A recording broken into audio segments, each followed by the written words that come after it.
मातृभूमि न्यूज, मातृभूमि की आवाज, मातृभूमि के लिए। જૂનાગઢના ભેસાણ તાલુકાના સુપ્રસિદ્ધ યાત્રાધામ પરબધામ ખાતે અષાઢી બીજની ઉજવણી કરવામાં આવી। પરબધામના મહંત કરશનદાસજી બાપુના સાનિધ્યમાં ભક્તિભાવ અને હર્ષોલ્લાસ સાથે ઉજવણી કરવામાં આવી। સવારે નિશાન પૂજન અને ધ્વજારોહણ સાથે અષાઢી બીજની ઉજવણીની શરૂઆત થઈ। એ સાથે લોકમેળાની શરૂઆત થઈ હતી। પરબધામ ખાતે સવારથી જ પૂજા અર્ચના, યજ્ઞ સહિતના ધાર્મિક કાર્યક્રમો યોજાયા હતા। અષાઢી બીજ નિમિત્તે લાખોની સંખ્યામાં શ્રદ્ધાળુઓ ઉમટી પડ્યા હતા અને ભાવિકોએ દર્શનનો લાભ લીધો હતો। પરબધામ ખાતે દર્શનાર્થે આવતા ભાવિક પ્રસાદ લીધા વગર ન જાય તેની ખાસ કાળજી લેવામાં આવી છે। એક પંગતમાં હજારો લોકો પ્રસાદ લઈ શકે તેવી વ્યવસ્થા કરવામાં આવી। ખાદ્ય સામગ્રી લાવવા લઈ જવા માટે ટ્રેક્ટરનો ઉપયોગ કરવામાં આવે છે। પ્રસાદમાં શુદ્ધ ઘીનો શીરો, રોટલી, શાક, ગાંઠિયા, દાળ ભાત, સંભારો પીરસવામાં આવ્યા। પરબધામ ખાતે અષાઢી બીજની ઉજવણીના ભાવિકોને ધર્મની સાથે મેળામાં મનોરંજન પણ મળે છે। વિવિધ રાઇડ્સમાં બેસીને બાળકો, યુવાનો મેળાની મોજ માણે છે। અષાઢી બીજના દિવસે પરબધામ ખાતે મોટી સંખ્યામાં ભાવિકો ઉમટી પડ્યા હતા અને જિલ્લા વહીવટી તંત્ર અને પોલીસ તંત્ર દ્વારા વિશેષ બંદોબસ્ત ગોઠવવામાં આવે છે। એક દિવસના મેળામાં આસપાસના વિસ્તારોમાંથી મોટી સંખ્યામાં ભાવિકો પરબધામમાં દર્શન અને મેળાનો લાભ મેળવીને લાખો લોકો ધન્યતા અનુભવે છે।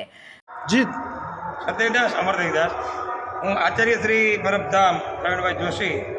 આજે આપણે આ પરબધામની અંદર, જો કે આમ તો સર્વંગ આશ્રમ છે, પણ આ અષાઢી બીજનો મહામૂલો મહોત્સવ ઉજવાઈ રહ્યો છે અને આ ઉત્સવ નિમિત્તે દેવીદાસ બાપુ અને અમરમાના વખતમાં આજથી 350 અંદાજિત વર્ષો પહેલાં દેવીદાસ બાપુ અહીંયા ખૂબ જ સેવા કરી અને સેવા સમગ્ર તૈયાર સંપૂર્ણ કર્યા પછી એને એમ થયું કે હવે મારે આ ધરતી ઉપરથી વિદાય લેવી છે। એટલે દેવીદાસ બાપુએ નિશ્ચિત કર્યું, એ સમય એ કી તિથિ છે અષાઢ સુદ બીજ, ત્યારે એમણે નક્કી કર્યું કે હવે મારે મારું કાર્ય સંપન્ન કરીને જવું છે।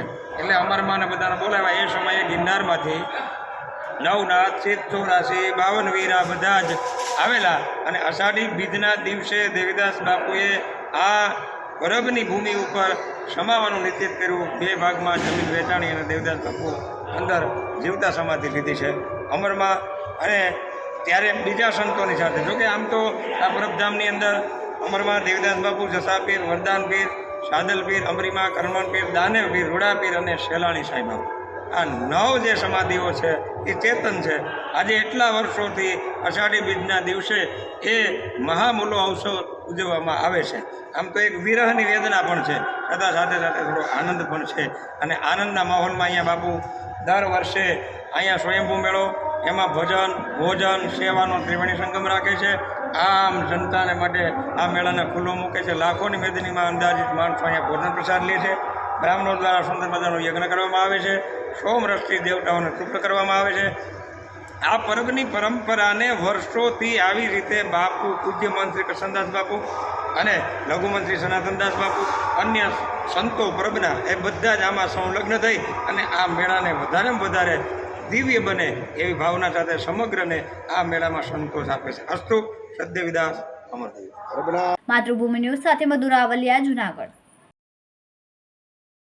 ખૂબ જ ટૂંકા સમયમાં માતૃભૂમિ ન્યૂઝ OTT પ્લેટફોર્મ અને વેગા સિટીમાં કેબલ નેટવર્ક સાથે જોડાઈ જશે, તો જોતા રહો માતૃભૂમિ ન્યૂઝ।